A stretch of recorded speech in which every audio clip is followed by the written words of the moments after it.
تربية الأغنام والماعز تعتبر خارم من خوارم المروءة، وهل تنصح طالب العلم بعدم تربيتها ورعيها؟ وجزاكم الله خيرا. أما هذا السؤال فمن أعجب ما يكون.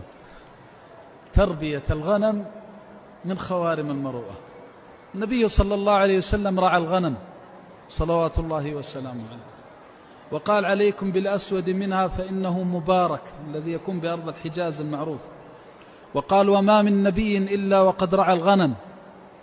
وقال عليه الصلاة والسلام يوشك أن يكون خير مال المرء غنيمات يتتبع بهن شعف الجبال ومواضع القطر من الماء فارا بدينه من الفتن. وهذا يقول خوارم مروءة. سبحان الله.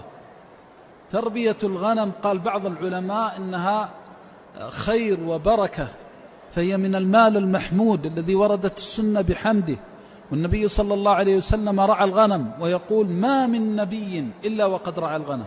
قال بعض العلماء لأنه برعاية الغنم يتعلم على سياسة الناس واللطف بهم، ولذلك قال دعوا لي أصحابي دعوا لي أصحابي إنما مثلي ومثلكم كمثل رجل أضل بهمة فهو يتألفها الواحدة والثانية. فهذا كله يعين ويروض الإنسان على قيادة الغير. فتربية الغنم ليست من خوارم المروءة، وهذه الأحكام العجيبة الغريبة لا ينبغي للمسلم أن يشتغل بها، مصادمة للسنة الصحيحة عن النبي صلى الله عليه وسلم القولية والفعلية والوصية بها في آخر الزمان.